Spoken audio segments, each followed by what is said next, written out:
Silence explodes through Superior Court 14. Judge Harold Brennan slams his gavel like he's crushing dissent. His eyes lock onto the elderly man in military dress uniform sitting quietly in the defendant's section. "Mr. Thompson, this is a court of law, not a costume party. Remove that ridiculous decoration immediately." Staff Sergeant Robert Thompson, 82 years old, survivor of the Vietnam War's bloodiest battles, recipient of America's highest military honor, slowly reaches toward the light blue ribbon around his neck. The Medal of Honor catches the courtroom lights like captured starlight. What happens next will end a federal judge's career, unite a divided courtroom, and remind everyone that some symbols are sacred. The case should have been simple. Wrongful termination lawsuit. Thompson vs.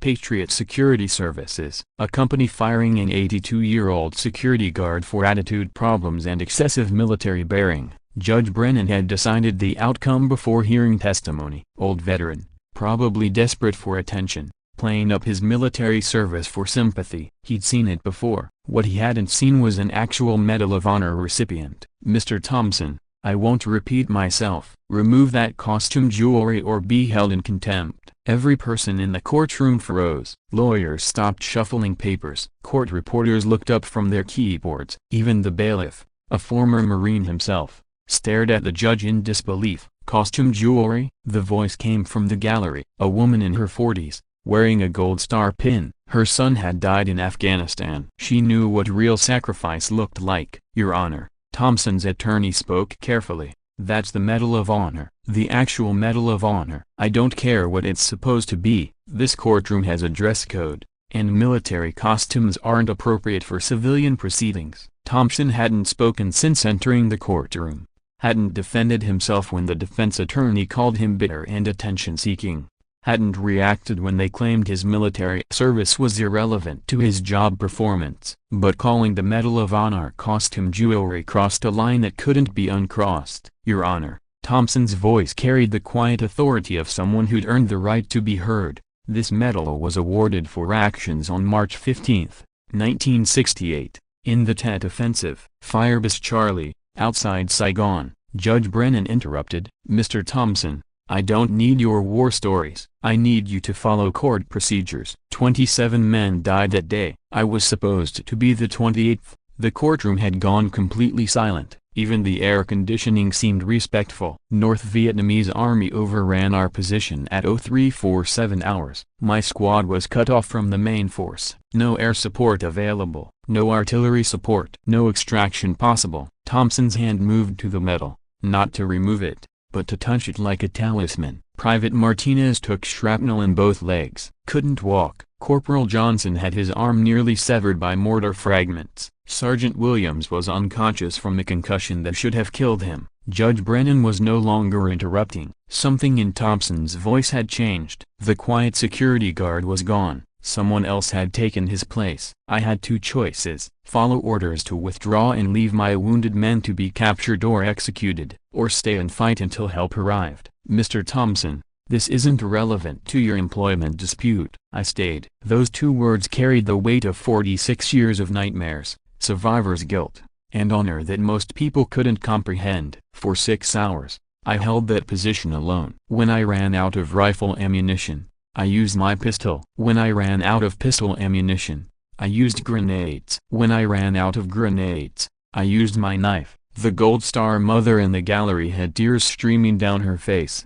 Other veterans scattered throughout the courtroom were standing at attention. 37 confirmed enemy Kia single-handedly held off an entire company until reinforcements arrived. Saved the lives of 3 wounded soldiers who went on to have families, careers, grandchildren. Thompson looked directly at Judge Brennan. "This medal isn't costume jewelry, Your Honor. It's a promise that when Americans serve their country with extraordinary valor, that service will be remembered and respected." The courtroom erupted. Spectators were on their feet applauding. Veterans were saluting. The bailiff, forgetting protocol entirely, snapped to attention. Even the court reporter was crying while trying to transcribe the chaos. Judge Brennan's face had gone from arrogant to pale to mortified in the span of 30 seconds. "Mr. Thompson, I Apologize. I didn't realize. You didn't ask. Those 3 words hung in the air like an indictment of everything wrong with how society treats its veterans. You saw an elderly man in a military uniform and assumed I was playing dress up. You saw a decoration you didn't recognize and called it costume jewelry. You saw military bearing and called it attitude problems. The courtroom remained standing. Some spectators had their phones out, recording what was already becoming a viral moment. Your Honor, I didn't wear this uniform to gain sympathy or attention. I wore it because Patriot Security Services fired me for displaying the same values I learned in the military: integrity, duty, respect for authority, protection of those who can't protect themselves. Thompson's attorney stood up. Your Honor, perhaps we should hear Mr. Thompson's full testimony about his termination. What followed was 40 minutes of devastating testimony about age discrimination, disrespect for military service, and a company that valued compliance over character. Thompson had been fired for refusing to ignore safety violations, for reporting suspicious activities, for treating all people with equal respect regardless of their social status. They told me I was too rigid, too military, too old school, Thompson testified. They said modern security required flexibility, not military discipline. What did you tell them?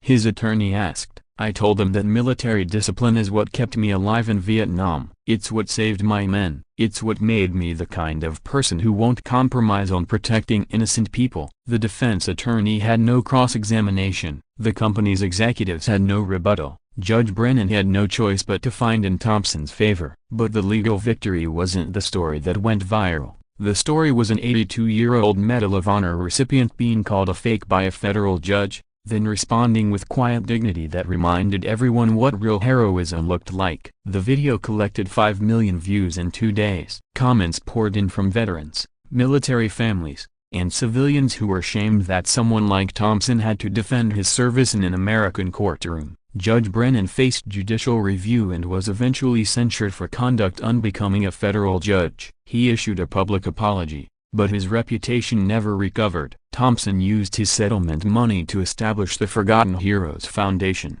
providing legal assistance to elderly veterans facing age discrimination in the workplace. But the most meaningful outcome happened 3 months later. Patriot Security Services called Thompson personally to offer him a position as Director of Training. They wanted him to teach their younger employees about integrity, duty, and respect. Mr. Thompson, the CEO said, "We realize now that what we called attitude problems were actually leadership qualities. We'd like you to help us build a company culture worthy of the people we're supposed to protect." Thompson accepted, with one condition: every new employee would receive training on military service and veteran recognition. The company's new motto, suggested by Thompson, "Service recognizes service." 6 months later, when Thompson was presenting at a security industry conference, a young man approached him after his speech. "Sir, I'm Jake Martinez. My grandfather was Private Martinez, the one you saved in Vietnam." Thompson's eyes filled with tears. "How is he?" "He passed away 2 years ago, sir, but before he died, he told me about Firebase Charlie, about how you stayed behind to save him and the others. He said meeting you again someday was his biggest regret."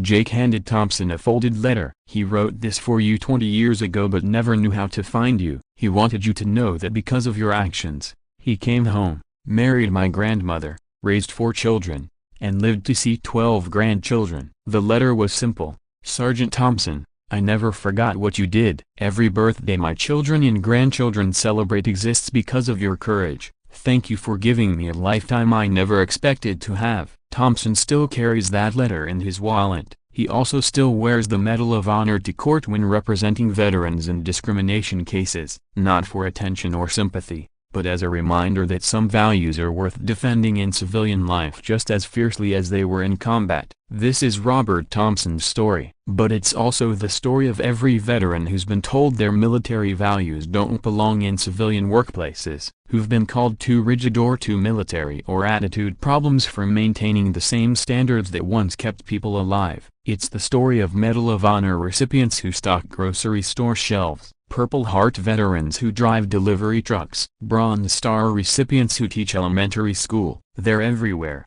These quiet heroes who earned America's highest honors then came home to ordinary jobs, extraordinary dignity, and the occasional reminder that their service matters more than some people remember. Most of the time, they won't tell you about their medals. They won't mention their combat experience. They won't use their military service for personal advantage. Until someone makes the mistake of disrespecting what they sacrificed everything to earn. Then you discover that the elderly security guard checking your ID earned the right to be treated with respect in ways that most people can't imagine. Robert Thompson spent 30 minutes quietly enduring insults in that courtroom. But when they attacked his Medal of Honor, quiet time was over.